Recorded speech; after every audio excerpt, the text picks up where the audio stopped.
வணக்கம் நண்பர்களே. இந்த வீடியோ எஸ்ஐ ப்ரிப்பேர் பண்ணுறவங்களுக்கானது, எஸ்ஐ சம்மந்தப்பட்டது. ஸோ டிஎன்பிஎஸ்சி பார்க்குறவங்க உங்களுடைய எஸ்ஐ படிக்கக்கூடிய நண்பர்களுக்கு வந்து ஃபார்வர்ட் பண்ணுங்கள். இல்லை நீங்கள் அவங்களுக்கு இதை பார்த்துட்டு கூட சொல்லுங்கள். ஸோ இது பியூர்லி எஸ்ஐக்கானது. ஸோ சிங்கம் சூர்யா சாருடைய ஃபோட்டோ வச்சு நம்ம பார்க்குறோம்.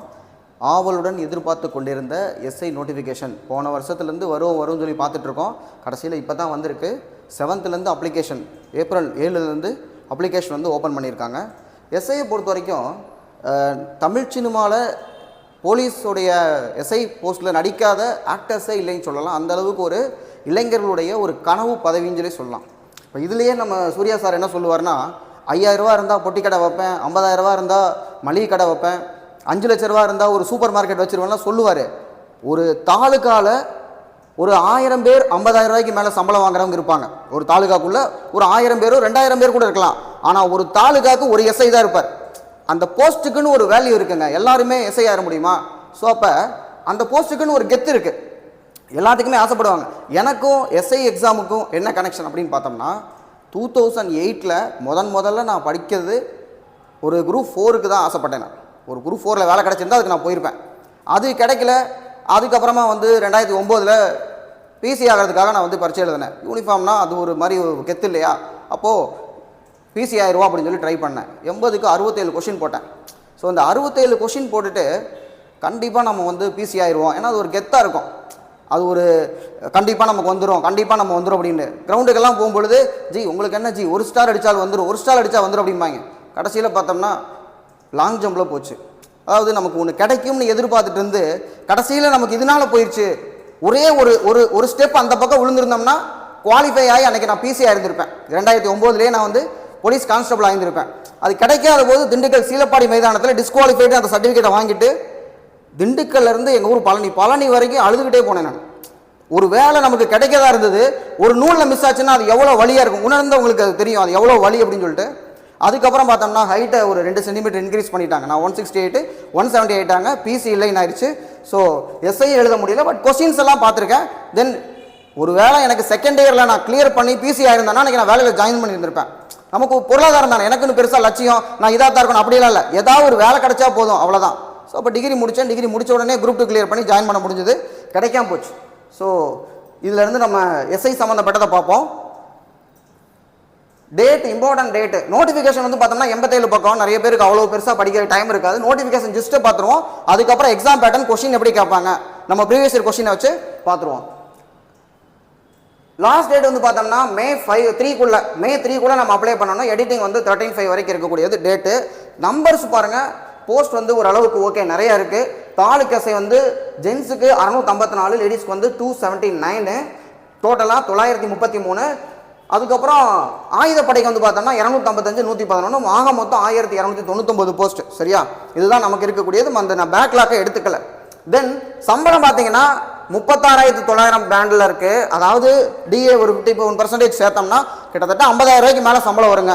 ஒரு எஸ்ஐக்கு 50,000 ரூபா சம்பளம் அப்படின்னம்னா நேர்மையாக வாழ்வதற்கு அது போதுமான ஒன்று. நல்ல சம்பளம். எஸ்ஐ ஆகிறதுக்கு ட்ரை பண்ணும். கல்வி தகுதி பார்த்தோம்னா நமக்கு ஒரு டிகிரி தேவை.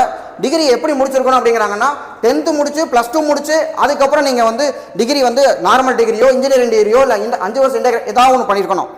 இல்லை 10th முடிச்சு டிப்ளமோ அதுக்கப்புறம் டிகிரி, அது ஓகே. 9th முடிக்காமல் 10th, இல்லை +1 முடிக்காமல் +2, இல்லை நம்ம ஸ்ட்ரெயிட்டாகவே நாங்கள் ஓப்பன் யூனிவர்சிட்டியில் டிகிரி, அது செல்லாது. சரியா? அப்போ முறைப்படி படிச்சிருக்கணும் அப்படின்னு தான் சொல்கிறாங்க. அடுத்து வயது தகுதி பார்த்தோம் அப்படின்னம்னா 30 இயர்ஸ் ஜென்ரலாக.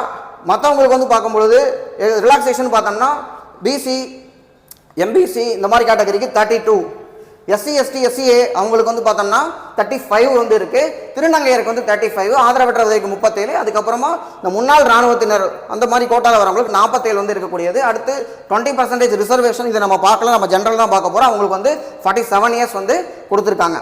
அடுத்து இந்த ரிசர்வேஷன் படி எக்ஸாமுடைய மார்க் ப்ளஸ் ரிசர்வேஷன் படி எடுப்பாங்க. ஸோ ரிசர்வேஷன் போட்டிருக்கேன். தென் பார்த்தோம்னா இந்த உடற்கூறு அளத்தல், ஃபிசிக்கல் ஃபிட்னஸ்ங்க. இந்த எஸ்ஐ படிக்கிறவங்க பாவம் ரொம்ப கஷ்டப்பட்டு படிக்கிறாங்க. டிஎன்பிஎஸ்சி படிச்சுட்டு இருக்கவங்க போயிட்டு நான் சும்மா எழுதி பார்க்குறேன் எனக்கு எப்படி வருது அப்படின்னு சொல்லி போயிட்டு கரெக்டாக பேசுறது. உங்களுக்கு இந்த ஃபிசிக்கல் குவாலிஃபிகேஷன் இருந்ததுன்னா எழுதுங்க. இல்லாட்டி நாங்கள் வேணால் டெஸ்ட் தரேன், நீங்கள் எழுதிட்டு போங்க. சும்மா எழுதி பார்க்குறேன் நான் எங்கே இருக்குன்னு சொல்லிட்டு. சரியா? ஏன்னா எஸ்ஐக்கு அதுக்குன்னு படிக்கிறவங்களுக்கு தான் தெரியும் அந்த 1 மார்க்கில் போகும்போது அது எவ்வளோ கஷ்டம் எவ்வளோ வலி அப்படின்னு சொல்லிட்டு. சரியா?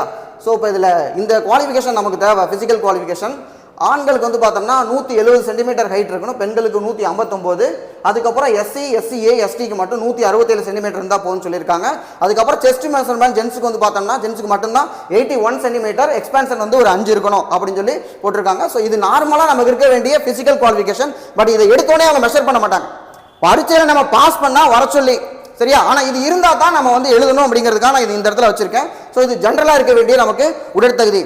இன்னொன்று பார்த்தோம்னா எஸ்ஐன்னு பார்க்கும்பொழுது வெறும் உடற்தகுதி மட்டும் போதுமா? இப்போ நிறைய பேர் என்ன நினைக்கிறாங்க, காக்கி சட்டை படத்தில் கமலஹாசன் சார் மாதிரி முட்டையை உடச்சு குடிக்கிறது, பைப்பை பிடிச்சி ஏறுறது, டெய்லி ரன்னிங் போகிறது, ஃபிசிக்கல் ஃபிட்னஸ் மட்டும் இல்லை. முதல்ல வந்து பார்த்தோம்னா எப்படி இருந்ததுன்னா சிஸ்டம் வந்து முதல்ல ஃபிசிக்கலாக செட் பண்ணுவாங்க, அதுக்கப்புறம் எக்ஸாம், ரிட்டன் எக்ஸாம். இப்போ முதல்ல ரிட்டன் எக்ஸாம், அதுக்கப்புறம் தான் ஃபிசிக்கல், சரியா? இதை முதல்ல நல்லா தெரிஞ்சுக்கணும், புதுசாக வரவங்களுக்காக நான் சொல்கிறேன். அடுத்து இந்த எக்ஸாம் பேட்டர்னை பொறுத்த வரைக்கும் தமிழ் மொழி தகுதி தேர்வுன்னு ஒன்று வந்து வைக்கிறாங்க. அதில் வந்து 100 மதிப்பெண் 100 கொஸ்டின் இருக்கும். அதில் மினிமம் 40 எடுத்தால் போதும். அது குவாலிஃபைங் நேச்சர், அது டிபார்ட்மெண்ட்டு ப்ளஸ் வந்து ஜென்ரல் எல்லாத்துக்குமே ஒன்று தான் இருக்க போகுது. அதுக்கப்புறம் பார்த்தோம்னா 70 மார்க், 70 மார்க்னா 140 கொஸ்டின், சரியா? இந்த முதன்மை தேர்வு அப்படிங்கிறதுல 70 மார்க்கு 140 கொஸ்டின். அந்த 140 கொஸ்டினை நமக்கு 80 கொஸ்டின் பொது அறிவு, அதுக்கப்புறம் பார்த்தோம்னா 60 வந்து சைக்காலஜி. இந்த 60ல் 40 வந்து பியூரா நமக்கு சைக்காலஜி ரீசனிங்ல இருக்கக்கூடியது, 10 தமிழ் 10 இங்கிலீஷ். இதான் வந்து பேட்டர்ன். இந்த 140க்கு லாஸ்ட் இயர் பார்த்தீங்கன்னா 121 அடிக்கணும் கட் ஆஃப். ஏன்னா கொஸ்டின் ஈஸி. எஸ்ஏ பொறுத்த வரைக்கும் கொஸ்டின் கஷ்டமே கிடையாது, ரொம்ப ஈஸியாக கேட்பாங்க. என்ன டிஃபிகல்ட்னு பார்த்தா 2.5 மணி நேரத்தில் அதை அட்டன் பண்ணணும், நமக்கு எக்ஸாம் முடிச்சிருக்கணும். டைம் மேனேஜ்மெண்ட் தான் டிஃபிகல்ட்டான ஒரு டாஸ்க்கு. ஸோ அதை பற்றி நம்ம கொஞ்சம் கொஞ்சமாக பார்ப்போம். அப்புறம் உடல் திறன் தேர்வுக்கு 15 மார்க்கு, இன்டர்வியூ இருக்குது. மெயினாக எஸ்ஐயில் வந்து பார்த்தோம்னா நேர்முக தேர்வு இருக்குது, அதுக்கு வந்து 10 மார்க் கொடுக்குறாங்க. சிறப்பு மதிப்பெண்கள் 5, அதை விட்டுருங்க. அந்த என்சிசி என்எஸ்எஸ் ஸ்போர்ட்ஸ் கோட்டா அந்த மாதிரி இருக்கிறதுக்கு அவர் 5 மார்க் வந்து வச்சுருக்காங்க. ஸோ தகுதி தேர்வில் ஏற்கனவே சொன்னேன் 40 மினிமம் எடுக்கணும், அதுக்கு வந்து 1 மணி நேரம் 40 நிமிஷம் கொடுப்பாங்க. முதன்மை தேர்வில் என்னென்ன இருக்குது அப்படின்னு சொல்லி பொது அறிவு, logical reasoning, numerical analysis, psychology test, இதெல்லாம் வந்து ஜஸ்ட் எக்ஸாம்பிள் இருக்கக்கூடியது. நம்ம கொஸ்டின் பேப்பரோட வச்சு பார்த்துருவோம். இதில் பாருங்கள் 80 கேள்வி இருக்குங்கிறாங்க. அடுத்து சைக்காலஜி பார்ட்டில் 60 கேள்வி இருக்குது, மொத்தம் 140 கொஸ்டின். ஸோ 70 மார்க் வந்துடும். ஒவ்வொரு கேள்விக்கு அரை மார்க் அப்படிங்கிறதும், டைம் 2.5 மணி நேரம் அப்படிங்கிறதும் கொடுத்துருக்காங்க. இந்த ரிட்டன் எக்ஸாமில் ஒரு போஸ்ட்டுக்கு 5 பேர் 1:5 எடுப்பாங்க. ஒரே மார்க்கில் இருக்கவங்களையும் எடுத்துக்குவாங்க, அவங்கள தான் கூப்பிடுவாங்க. நான் போகும்போதெல்லாம் முன்னாடியெல்லாம் என்னன்னு பார்த்தோம்னா கண்டிப்பாக 1 ஸ்டார் அடிச்சே ஆகணும்னு இருந்தது. இப்போ அப்படி கிடையாது. ஸோ இதுக்கு அடுத்து இந்த 5 பேரை கூப்பிட்றாங்கல்ல, அவங்களுக்கு வந்து என்ன மாதிரி டெஸ்ட் இருக்கு அப்படின்னு பார்த்தோம்னா எக்ஸாம் முடிஞ்சதுக்கப்புறம் கயிறு ஏறுறது, ரோப்பிங்கு, அதுக்கப்புறம் லாங் ஜம்ப் இல்லை ஹை ஜம்ப் ரெண்டாக தான் சூஸ் பண்ணிக்கலாம். ரன்னிங்கில் வந்து பார்த்தோம்னா நமக்கு 100 மீட்டர் இல்லை 400 மீட்டர். இது வந்து நமக்கு மார்க்குக்காக, மார்க் இல்லாமல் ஜென்ரலாக குவாலிஃபிகேஷன் ஒன்று இருக்குது. அது என்னன்னு பார்த்தோம்னா 1500 மீட்டர் நம்ம வந்து ஓடணும். ஸோ 1500 மீட்டர் 7 நிமிஷத்தில் நம்ம ஓடணும். அது வந்து மினிமமாக நம்ம பண்ணக்கூடியது. அது பண்ணனாத்தான் நமக்கு வந்து இது எடுத்துக்கோங்க. அது குவாலிஃபைங் நேச்சர். எப்படி ஹைட்டு 170 சென்டிமீட்டர் இருக்கணுமோ அது மாதிரி 1500 மீட்டர்கள் 7 நிமிஷத்தில் ஓடணுங்கிறது ஒரு பேசிக் குவாலிஃபிகேஷன். இது வந்து பார்த்தோம்னா இதுக்கு நமக்கு மார்க் இருக்கு. இப்போ கயிறு ஏறதான் பார்த்தோம்னா 5 மீட்டர், நான் ரோப்பிங் போகும்போது 5 மீட்டர் ஏறிட்டேன், 1 ஸ்டார் அடிச்சிருந்தா வந்திருக்கும். மேற்கொண்டு ஒரு ஸ்டெப்பு வச்சேன், அங்கேருந்து உருவி விட்டு கீழே விழுந்தேன். அடுத்து உடனே லாங் ஜம்ப், அப்பதான் அது வந்து வராமல் போச்சு. இன்னும் எனக்கு மறக்கவே மாட்டேங்குது. 16 வருஷம் ஆயிடுச்சு, 2009, இன்னைக்கு 2025. அந்த கயிறு ஏறினது கயிற்றுல இருந்து கீழே விழுந்து லாங் ஜம்ப்ல ஒரே ஒரு ஸ்டெப் அந்த பக்கம் விழுந்திருந்தா மாறி இருக்குமே அப்படிங்கிறது இன்னும் வந்து ஞாபகம் வந்துட்டே இருக்கு. So long jump. தென் அடுத்து வந்து பார்த்தோம்னா அத்லெட்டில் வந்து நமக்கு ரன்னிங் பார்க்கும்பொழுது 100 மீட்டர்னா 15 செகண்ட்ஸில் ஓடணும். ஸோ 400னா 80 செகண்ட்ஸில் வந்து ஓடணும். இது வந்து ஆண்களுக்கு. பெண்களுக்கு என்ன அப்படின்னு சொல்லி பார்த்தோம்னா பெண்களுக்கு நீளம் தாண்டுதல் 3 மீட்டர் அந்த மாதிரி வச்சிருக்காங்க. 0, அதுக்கு வந்து மினிமம் 3 தாண்டணும். அதுக்கப்புறம் 2 ஸ்டாருக்கு வந்து 3 to 3.25, அதுக்கப்புறம் 3.25க்கு மேலே போச்சுன்னா 5 ஸ்டார் வந்து 5 மார்க்கு 2 ஸ்டார் கொடுப்பாங்க. ஸோ 0, 1 ஸ்டாரு 2 ஸ்டார் அந்த மாதிரி வந்து ஸ்பிளிட் பண்ணியிருக்காங்க. அடுத்து வந்து பார்த்தோம்னா குண்டெறிதல் இருக்குது, கிரிக்கெட் பந்து எறிதல் 2 வச்சிருக்காங்க.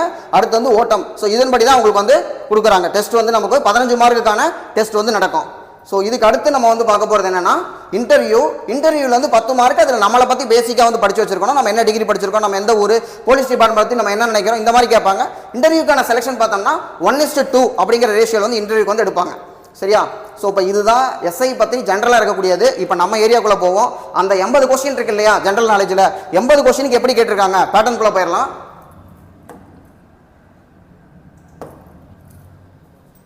2015 2023 வரைக்கும் எடுத்துக்கிறேன். 2015 ஒரு எஸ்ஐ எக்ஸாம் நடந்திருக்கு.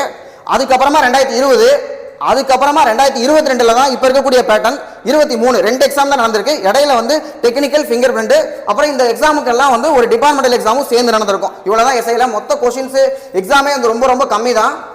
அது எப்படி பிரிச்சிருக்கேன் அப்படின்னு பார்த்தோம்னா சிலபஸ் இங்கே இருக்கட்டு. 23 டிபார்ட்மெண்டல் கோட்டா, அதுக்கப்புறம் 22 ஓப்பன், 22 டிபார்ட்மெண்டல் கோட்டா, 20 நடந்த ஓப்பன் ப்ளஸ் வந்து 2018 டெக்னிக்கல், அதுக்கப்புறம் வந்து ஃபிங்கர் பிரிண்ட், அதுக்கப்புறம் 2015 ஓப்பன். இதில் கொஸ்டின்ஸ் அப்படின்னு சொல்லி நம்ம பார்க்கும்பொழுது சிலபஸில் என்னென்ன இருக்குது அப்படின்னு சொல்லி பாருங்கள். ஜென்ரல் சயின்ஸ் பொதுவாக என்னென்னா டிஎன்பிஎஸ்சிக்கும் எஸ்ஐக்கு இருக்கக்கூடிய வித்தியாசம், டிஎன்பிஎஸ்சியை பொறுத்த வரைக்கும் இவங்க ஆர்ட்ஸ்லேருந்து அதிகமான கொஸ்டின் கேட்பாங்க, எஸ்ஐயில் சயின்ஸ்லேருந்து அதிகமான கொஸ்டின் கேட்பாங்க. டிஎன்பிஎஸ்சியில் statement based question 3 statement 4 statement இருக்கும். எஸ்ஐயில் மேலாப்பில் நமக்கு நுனிப்புள் மேஞ்ச மாதிரி அழகாக கீவேர்டாக இருக்கும். இதில் நம்ம எப்படி படிக்கணும் அப்படின்னு சொல்லி பார்த்தோம்னா புக் பேக்கில் இருக்கக்கூடிய கொஸ்டின்ஸு, பாக்ஸ் கொஸ்டின்ஸை நம்ம தெளிவாக படிச்சிருக்கணும். அது 6லேருந்து 10th வரைக்கும் தரவாக இருக்கணும். +1 +2 ஒரு நம்ம வந்து பார்த்துருக்கணும். இதை மட்டும் பார்த்தாவே போது எஸ்ஐ எக்ஸாம் நம்ம ஈஸியாக அடிச்சிட முடியும். டிஎன்பிஎஸ்சி படிக்கிற அளவுக்கு நம்ம வந்து கொஞ்சம் நுணுக்கமாக, டிஎன்பிஎஸ்சிக்கே நமக்கு வந்து ஓரளவுக்கு மேலாப்பில் படித்தா போதுங்கிறேன். எஸ்ஐக்கு இன்னுமே மேலாப்பில் நம்ம வந்து படித்தா போதும். ஒன்லி திங் எஸ்ஐ டிஎன்பிஎஸ்சி ரெண்டுக்கு எடுத்து வைக்கிறோம்னா எஸ்ஐ படிக்கிறவங்க டிஎன்பிஎஸ்சி படிக்கிறவங்களை வீழ்த்துறதுக்கான பிரம்மாஸ்திரம்னு பார்க்கும் பொழுது ஒன்று ஜியாகிரபி. இவங்களுக்கு கொஸ்டின் கம்மி. நமக்கு 2023 14 கொஸ்டின் கேட்டிருக்காங்க. சயின்ஸில் வந்து கொஸ்டின் வந்து நமக்கு வந்து ரொம்பவே கம்மி, 5 கேள்வி தான் கேட்க போகிறாங்க குரூப் 4ல். பட் இங்கே சயின்ஸில் 30 வரைக்கும் கேட்கலாம். ஒரு 29 கேள்வி, 25 30 வரைக்கும் கொஸ்டின் கேட்கலாம். ஸோ அறிவியலை பொறுத்த வரைக்கும் இயற்பியல், வேதியியல், உயிரியல் 3 பாட்டுமே இருக்குது. 3லுமே கொஸ்டின் வரும். வரலாறுல நமக்கு வந்து பார்த்தோம்னா சிம்பிளாக கொடுத்துட்டாங்க. சிந்து சமவெளி நாகரிகத்திலிருந்து இன்றைய நவீன இந்தியா வரை அப்படின்னு சொல்லி போட்டாங்க. அப்படின்னா மொத்த வரலாறு படிச்சாகணும், இன்க்ளூடிங் வேர்ல்டு ஹிஸ்ட்ரியிலேருந்து கொஸ்டின் வருதில்ல. அடுத்து ஜியாகிரபியில அதே மாதிரி தான். ஜியாகிரபியில சிலபஸ் கொடுத்துருக்காங்க. அதில் நமக்கு வந்து ரீஜன், பருவமழை, காலநிலை, பயிர்கள் அழகாக சிலபஸ்லேருந்தே கொஸ்டின் கேட்குறாங்க. சிலபஸில் என்னென்ன கீவேர்டு இருக்கோ அது ஒன்னொன்றுக்கும் கொஸ்டின் நமக்கு தெரியும். பிவிக்கு எப்படி நான் பார்ப்பேன்னு சொல்லிட்டு ஸோ இதில் என்ன கீவேர்டு இருக்கோ அதுக்கு ஒரு கொஸ்டின் அந்த மாதிரி தான் போயிருக்கு. பொருளாதாரத்தை பொறுத்த வரைக்கும் எக்கனாமியில் கொஸ்டின் கம்மிங்க. ஒரு 3-4 கேள்வி தான் எக்கனாமியில் கேட்குறாங்க. அரசியல், இந்திய அரசியல் நம்ம கான்ஸ்டியூஷன் ஏரியா பார்த்தோம்னா ஒரு 10 கொஸ்டின் வரைக்கும் போகுது. அடுத்து general knowledge and current affairs ஒரு 10 கொஸ்டின் வந்து கேட்குறாங்க. ஸோ இப்போ பிரேக்கப்போட பார்ப்போம். Physics number of question 2023 11 question physics போயிருக்கு. கெமிஸ்ட்ரிக்கு 6 கொஸ்டின், பயாலஜிக்கு 12 கொஸ்டின். ஸோ ஆக மொத்தம் 17 29 கொஸ்டின் வந்து கேட்டிருக்காங்க சயின்ஸில். அப்போ சயின்ஸ் தான் நமக்கு வந்து என்னன்னா வெயிட்டேஜ் அதிகம். 80க்கு 29 கொஸ்டின் அப்படின்னா ஒரு 30 கொஸ்டின் வச்சுக்கோங்க. அப்போ 30 கொஸ்டின் அப்படின்னா சயின்ஸுக்கு வெயிட்டேஜ் அதிகம். அப்போ நம்ம ப்ரிப்பரேஷனை சயின்ஸில் ஆரம்பிச்சு ஆர்ட்ஸில் முடிக்கணும். டிஎன்பிஎஸ்சி படிக்கிறீங்கன்னா ஆர்ட்ஸில் ஆரம்பிச்சு சயின்ஸில் முடிக்கணும். இதுதான் ஸ்ட்ராட்டஜி. இதில் டிபார்ட்மெண்டல் கோட்டா பார்த்தீங்கன்னா ஃபிசிக்ஸ் வந்து கம்மி, 2 கொஸ்டின் 4 கொஸ்டின். ஏன்னா டிபார்ட்மெண்டல் எக்ஸாம்ங்கிறது வெறும் 30 கொஸ்டின் தான். எதுக்காக அதிகம் வச்சிருக்கோம்னா கொஸ்டின் செட்டரை பொறுத்த வரைக்கும் அந்த ஒரு டைமில் அவங்களோட மைண்ட் ரெஃப்ளெக்ட் ஆகும். ஸோ இப்போ என்ன கொஸ்டின் அவங்க எடுக்கிறாங்க நம்ம தெரிஞ்சுக்கிறதுக்காக தான். 22 ஓப்பனில் 10 கொஸ்டின், தென் 22லேயே டிபார்ட்மெண்டல் கோட்டாவில் 1 கொஸ்டின், 20 ஓப்பனில் வந்து பார்த்தோம்னா 7 கொஸ்டின். ஸோ ஃபிசிக்ஸை பொறுத்த வரைக்கும் ஓரளவுக்கு அதிகமான கொஸ்டின் இருக்கு. கெமிஸ்ட்ரியில் கம்மியாக இருக்கு. இந்த எஸ்ஐ ஃபிங்கர் பிரிண்ட்ல ஏன் அதிகமாக இருக்குன்னா இந்த எக்ஸாமே வந்து ஒரு சயின்ஸ் பேஸ்ட் எக்ஸாம். அதனால சயின்ஸில் நிறைய கொஸ்டின் கேட்டிருக்காங்க. அப்போ இதை விட்டுறணும். நிறைய கேள்வி கேட்டிருக்கிறது ஜென்ரலாக கேட்கும்போது ஃபிசிக்ஸில் அதிகமான கேள்வி, பயாலஜியில் அதிகமானது, கம்பேரிட்டிவ்லி 50% கெமிஸ்ட்ரியில் வந்து கம்மியாக தான் இருக்குது. போர்ஷனும் ரொம்ப ரொம்ப சின்னது. இது எல்லாமே 6லேருந்து 10th வரைக்கும் இருக்கக்கூடிய புக்கில் அழகாக மேலாப்பில் பாக்ஸாக படிச்சிங்கன்னாவே போதும், நம்ம ஈஸியாக ஆன்சர் பண்ணிடலாம். தென் ஆர்ட்ஸ் பக்கம் வந்தோம்னா பாலிட்டியில் 10 கொஸ்டின், ஹிஸ்ட்ரியில் 9 கொஸ்டின், ஜியாகிரபியில் பாருங்க 14 கொஸ்டின், எக்கனாமியில் 3 கொஸ்டின். எக்கனாமியில் கம்மியாக இருக்குது. முன்னாடி எக்கனாமியில் வந்து பார்த்தோம்னா 2020 எஸ்ஐ எக்ஸாமில் 7 கேள்வி கேட்டிருக்காங்க. 22 கேட்கும்போது அது 3 குறைச்சிட்டாங்க. 23லையுமே 3 தான் கொடுத்துருக்காங்க. ஸோ இந்த 22 தான் புது பேட்டர்ன். அதில் எக்கனாமி 3 கொஸ்டின் தான் இருக்குன்னா அப்போ நம்ம ஒரு 5 வரைக்கும் தான் எதிர்பார்க்கலாம். அதை அப்படியே வச்சுக்கோங்க. பட் ஜியாகிரபியில் நமக்கு வந்து பாருங்க 2022லையும் 12 கொஸ்டின், 23லையும் 14 கொஸ்டின் அந்த மாதிரி கேட்டிருக்காங்க. பாலிட்டிலையுமே 12 10 அப்படின்னா குறையாம இருக்கு. ஸோ ஹிஸ்ட்ரியிலேயே அதே மாதிரி ஈக்குவலாக இருக்கு. ஆர்ட்ஸில் வெயிட்டேஜ் வந்து இந்த மாதிரி கொடுத்து நம்ம வந்து ப்ரிப்பேர் பண்ணி ஆகணும். இதுக்கப்புறம் நம்ம வந்து என்னன்னா கொஸ்டின்ஸ் வந்து கொஞ்சம் வந்து நம்ம வந்து பார்க்கலாம். பிசிக்ஸ் 2023 கொஸ்டின், எந்த வெப்பநிலையில் செல்சியஸ் அளவும் ஃபாரன்ஹீட் அளவும் சமமாக இருக்கு? 10வது புக்லேயே செல்சியஸுக்கு ஃபாரன்ஹீட்டுக்கு இருக்கக்கூடிய F-32/9 அப்படின்னு ஒரு ஃபார்முலா கொடுத்துருப்பாங்க. அந்த ஃபார்முலா அப்ளை பண்ண ஆன்சர் வந்துடும். அவ்வளவு சிம்பிளான இது கொஸ்டின், காம்ப்ளிகேட்டே கிடையாது. கீழ் கண்டவற்றில் பொருளுக்கு முடுக்கத்தினை ஏற்படுத்துவது எது அப்படின்னு கேட்டால் முடுக்கம். என்ன இடப்பெயர்ச்சி சொல்லுவாங்க. இடப்பெயர்ச்சி மாறும் மீதம் திசைவேகம், திசைவேகம் மாறும் மீதம் முடுக்கம். அப்போ இதில் எதுக்கு அடிப்படையாக தேவை விசை வந்து தேவையாக இருக்கு. சரியா? அடுத்து வந்து பாருங்க, கீழ்கண்டவற்றில் மின்னோட்டத்தை கடத்தாத பொருள் எது? கண்ணாடி மின்னோட்டத்தை கடத்தாது. வெள்ளி, தங்கம், இரும்பு எது எல்லாமே மின்னோட்டத்தை, கண்ணாடி வந்து கரண்டை கடத்தாதுன்னு நமக்கு தெரிஞ்சிருக்கும். ஸோ ஜென்ரலான கொஸ்டின்ஸ் இருக்கும். மிதக்கும் அல்லது பாதியளவு நீரில் மூழ்கும் பொருளின் மீது நீரான செலுத்தும் மேல்நோக்கிய விசை. தண்ணி இருக்கு, தண்ணியில் நீங்க ஒன்று போறீங்க, மிதக்குது. அது எதனால? தண்ணிக்குள்ள இருந்து வரக்கூடிய மிதப்பு விசை தான் வந்து அதுக்கு வந்து காரணம். இந்த மாதிரியான இதெல்லாம் வந்து என்னன்னா அழகா புக்கில் அவங்களே ஹைலைட் பண்ணி கொடுத்துருப்பாங்க. நான் உங்களுக்கு சாம்பிளுக்காக தான் சொல்றேன், இவ்வளவு சிம்பிளா கொஸ்டின் வரும். ஏன்னா நீங்க உங்களுக்கு வந்து இந்த ஏரியாவை நான் டீச் பண்ணல, கொஸ்டின்ஸ் வந்து எவ்வளவு சிம்பிளா இருக்கும் அப்படின்னு காட்டுறதுக்காக இந்த செஷன் வந்து நம்ம வந்து வச்சிருக்கிறோம். அடுத்து பாருங்க, மீ உயர் அதிர்வெண் பட்டைகள் செயல்படும் கைபேசியில் குரல் தகவல் தொடர்பில் என்ன இருக்கு அப்படின்னா ரேடியோ வேவோ மைக்ரோவேவ் இருக்கு அப்படிங்கிறாங்க. அடுத்து நேர்கோட்டு இயக்கம், நேர்கோட்டுனா நேரா இருக்கிறது, புவியினை நோக்கி விழும் பொருள் நேரா விழுகும். வட்ட இயக்கம், வட்டமா சுத்துறதுனா புவியினை சுற்றும் செயற்கைக்கோள். இதெல்லாம் ஜென்ரல் கொஸ்டினா பிசிக்ஸ்ல தான், பட் ஜென்ரலா இதுல வந்து கேட்கக்கூடியது. அடுத்து நம்ம வந்து என்ன பார்க்கலாம்னா கெமிஸ்ட்ரியில கொஸ்டின் என்ன கேட்டிருக்காங்கன்னு சொல்லி பார்ப்போம்.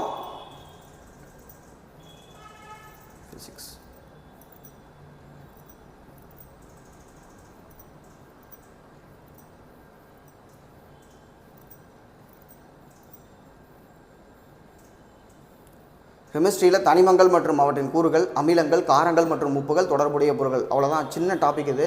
2023 6 கொஸ்டின். இதில் மின் உருகி ஃபியூஸ் வந்து எந்த உலோக கலவைன்னு கேட்டிருக்காங்க. ஃபியூஸை பொறுத்த வரைக்கும் லெட் அண்ட் டின்னு, வெள்ளியம் மற்றும் காரியம், இதுவும் புக்கில் இருக்கக்கூடியது தான். தசைச்சோர்வின் போது எந்த அமிலம் தசைகள் சேகரமாகிறது? லாக்டிக் அமிலம். ஸோ இதில் கொஸ்டினோட பேட்டர்ன் பாருங்கள், ஒரு கீவேர்டு, ஒரு வார்த்தை மிஸ் ஆகுது, அந்த வார்த்தையை நம்ம கோடிட்டிடம் போடுற மாதிரி எடுத்து வந்து வைக்கிறோம். கிரீன் கார்பன், பசுமை கார்பன்னா என்ன? பசுமை கார்பன் அப்படின்னு சொல்லும்போது உயிர் கோளத்தில் சேமிக்கப்படும் கார்பன். ஸோ பசுமைனா நம்ம உயிர் கோளத்தில் சேமிக்கப்படுகிறது. இந்த மாதிரி சிம்பிளாக இதை படிச்ச உடனே புரியுது. இதுக்கு நமக்கு ப்ரையர் நாலேஜ் ஸ்பெஷலாக இருக்க தேவையில்லை. நிறங்காட்டி அப்படின்னு பார்த்தோம்னா ஒரு அமிலமா காரமான்னு கண்டுபிடிக்கிறதுக்கு நமக்கு லிட்மஸ் சோதனை பயன்படுத்தும். அதே மாதிரி பினாப்தலின், இது புக்லேயே போட்டிருக்காங்க, பினாப்தலின் ஒரு நிறங்காட்டி, இது இந்த கலரை கொடுக்கும் அப்படின்னு போட்டிருக்காங்க. ஸோ இப்படி தான் வந்து கொஸ்டின் வருது. இதில் ரொம்ப சிம்பிள். எல்பிஜி சிலிண்டர் பாருங்க, எல்பிஜி சிலிண்டரில் அதனுடைய ஸ்மெல், ஏன்னா ஆக்சுவலாக எல்பிஜி லிக்விஃபைடு பெட்ரோலியம் கேஸ், அது ஒரு கொஸ்டின். அதுல இருந்து பார்த்தோம்னா அதுல அந்த ஸ்மெல் வரதுக்கு என்ன பயன்படுத்துறோம்? ஏன்னா அப்பதான் கேஸ் லீக் ஆகுதுன்னு நமக்கு தெரியும்னா அதுல எத்தில் மெர்காப்டன் சொல்லி ஒன்று பயன்படுத்துவோம். இது ஏற்கனவே கேட்ட கேள்வி, எல்பிஜியோட எக்ஸ்பான்ஷன் என்னங்கிறது. அடுத்து இவங்க, ஏன்னா இதுக்கு முன்னாடி வருஷம், அடுத்து இவங்க என்ன கேட்கறாங்க? மெர்காப்டன் அப்படின்னு சொல்லி கேட்கறாங்க. ஸோ இதுல எல்லாமே என்னன்னா பேசிக்கா இருக்கக்கூடிய சிம்பிள் கீவேர்ட்ஸ் இருக்கக்கூடியது. ஸோ இப்போ எஸ்ஐ எக்ஸாமுக்கு நம்ம ப்ரிப்பேர் பண்றோம்னா அதுக்கான ப்ரிப்பரேஷன் ஸ்ட்ராட்டஜி என்ன? ப்ரீவியஸ் இயர் கொஸ்டினை பாருங்க, இதுல இருந்து ஸ்கூல் புக்கை இப்படி அப்ரோச் பண்ணுங்க. இதே புக்கு தான் டிஎன்பிஎஸ்சி படிக்கிறவங்க படிப்பாங்க, குரூப் 1க்கும் தேவை, ஏன் யூபிஎஸ்சி படிக்கிறதுக்குமே அதை பயன்படுத்துவாங்க.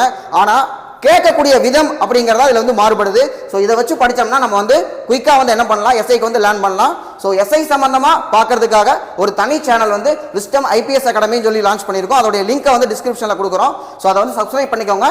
எஸ்ஐக்கான டெய்லி ஷார்ட்ஸ் இந்த மாதிரி வீடியோ வந்து அப்லோட் பண்ணிட்டு இருக்கோம். ரெகுலராக வாட்ச் பண்ணுங்க. எல்லாரும் மெயினாக வந்து அப்ளை பண்ணுங்க. தேங்க்யூ.